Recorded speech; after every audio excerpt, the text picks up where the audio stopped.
Hello दोस्तों, तो आज हम 10th के हिंदी के गद्य खंड का चैप्टर 1 का ऑब्जेक्टिव करने वाले हैं। तो पहला क्वेश्चन इसमें क्या है, श्रम विभाजन और जाति प्रथा के लेखक कौन है। तो श्रम विभाजन और जाति प्रथा के लेखक इनमें से डॉक्टर भीमराव अंबेडकर हो जाएंगे, ऑप्शन नंबर बी हो जाएगा।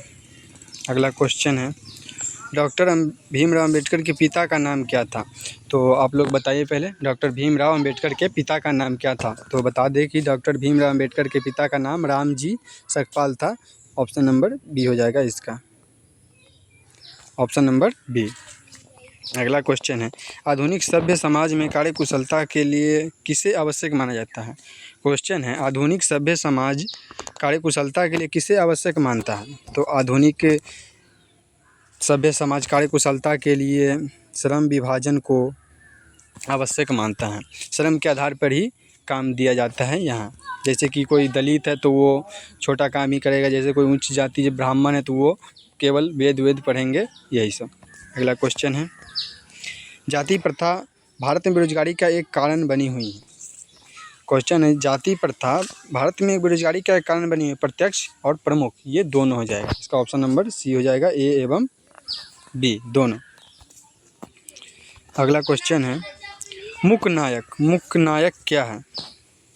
मूकनायक भीमराव अंबेडकर द्वारा लिखी गई एक पत्रिका है। ऑप्शन नंबर इसका हो जाएगा बी, पत्रिका है तो ऑप्शन नंबर बी हो जाएगा।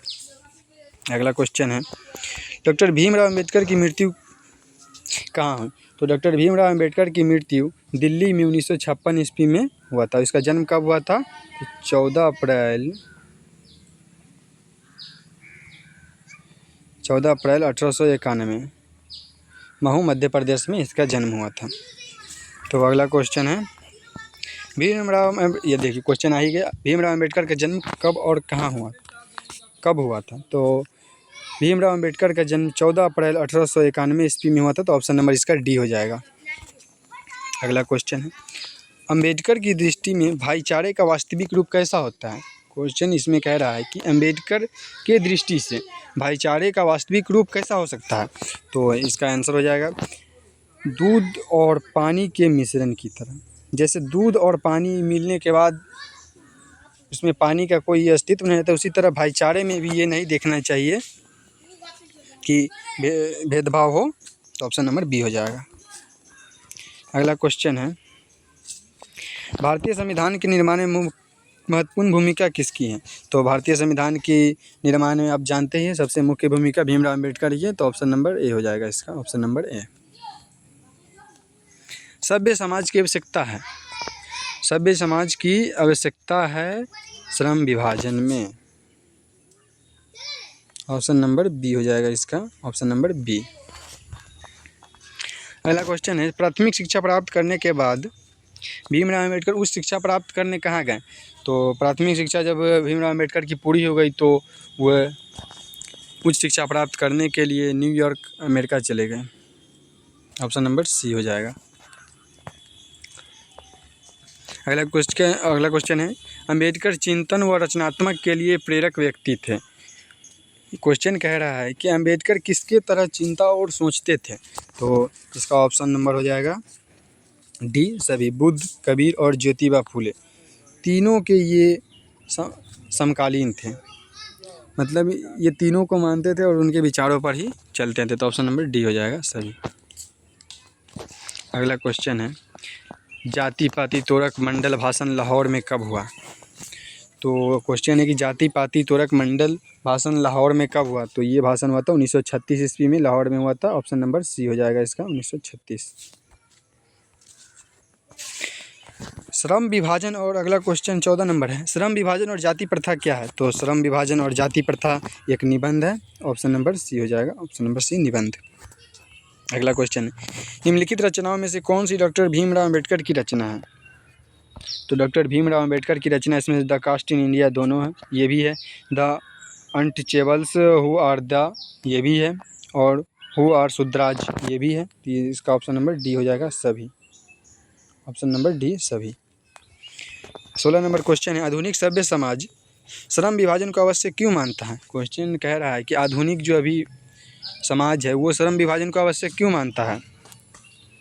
तो ये हो जाएगा कार्य कुशलता के लिए, कार्य के आधार पर ही सभ्य समाज श्रम विभाजन को आवश्यक मानते हैं। ऑप्शन नंबर ए हो जाएगा इसका, ऑप्शन नंबर ए। अगला क्वेश्चन है, ये देखिए कार्य कुशलता के लिए श्रम विभाजन और जाति प्रथा पार्ट बाबा साहब के किस भाषण से लिया गया? क्वेश्चन कह रहा है कि श्रम विभाजन और जाति प्रथा बाबा साहब के किस पुस्तक से लिया गया है?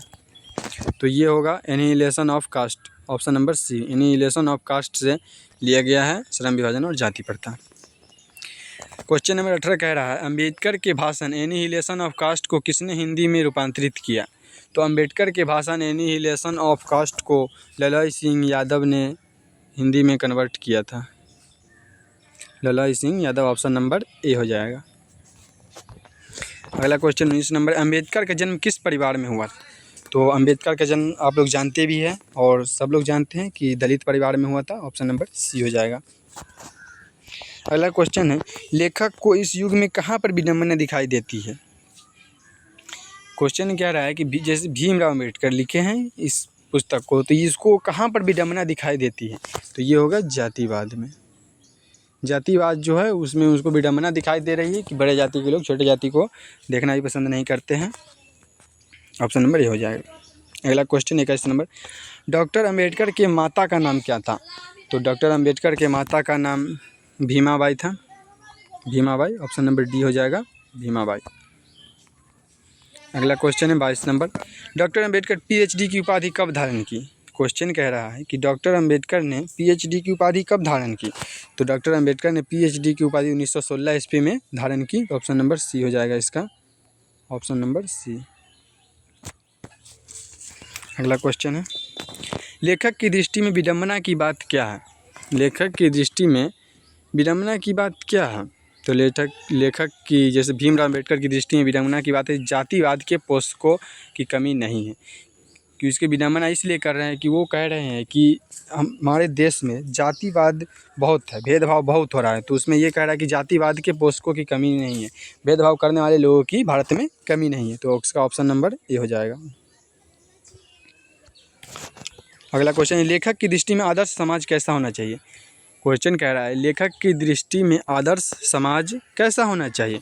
तो भीमराव अम्बेडकर की दृष्टि में आदर्श समाज जिसे स्वतंत्रता, समता और भ्रातृत्व मतलब में भाईचारा भी हो, वो ऐसा समाज होना चाहिए जहाँ ना भेदभाव हो और सब मिलजुल करके भाई की तरह रहे। तो इसका ऑप्शन नंबर ए हो जाएगा, ऑप्शन नंबर ए। अगला क्वेश्चन है लेखक बेरोजगारी का प्रमुख और प्रत्यक्ष कारण किसे मानते हैं? तो आप लोग जानते ही लेखक बेरोजगारी का प्रमुख और प्रत्यक्ष कारण जाति प्रथा को मानते हैं। तो ऑप्शन नंबर सी हो जाएगा इसका। अगला क्वेश्चन है the caste in India their mechanism की किसकी रचना है? तो द कास्ट इन इंडिया और देयर मैकेनिज्म की रचना भीमराव अम्बेडकर जी की है, भीमराव अम्बेडकर जी की रचना है ये। ऑप्शन नंबर ए हो जाएगा, ए भीमराव अम्बेडकर। अगला क्वेश्चन है 27 नंबर, आर्थिक पहलू से भी जाति प्रथा है।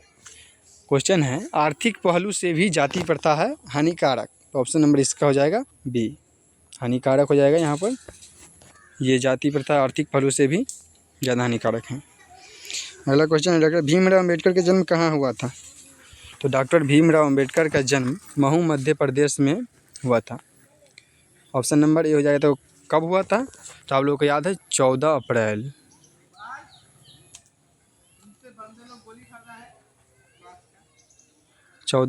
1891 ईस्वी में।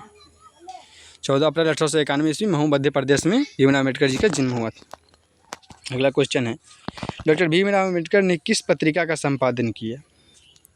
तो डॉक्टर भीमराव अम्बेडकर जी ने बहिष्कृत भारत नामक पत्रिका का संपादन किया। ऑप्शन नंबर सी हो जाएगा, बहिष्कृत भारत। अगला क्वेश्चन है 30 नंबर, भारतीय संविधान के निर्माता के रूप में हम किन्हें जानते हैं? तो मुख्य रूप से भारतीय संविधान में तो ऐसे तो बहुत से लोग थे, लेकिन सबसे उसमें से मुख्य प्रमुख भीमराव अम्बेडकर जी ही थे। तो ऑप्शन नंबर इसका बी हो जाएगा। अगर भीमराव अम्बेडकर ना दे और कहीं पर के एन राव दे दे तो वो भी हो जाएगा, और इसका ऑप्शन नंबर बी है। तो ये रहा 30 क्वेश्चन श्रम विभाजन पाठ से। तो आप लोगों को ये वीडियो अच्छा लगा होगा तो लाइक करिएगा, शेयर कीजिएगा और सब्सक्राइब भी साथ साथ करते रहिएगा, ताकि और भी वीडियो हम और भी चैप्टर का डालते रहेंगे और आप लोगों को आसानी से सब्जेक्ट ऑब्जेक्टिव्स क्लियर हो जाएंगे। धन्यवाद।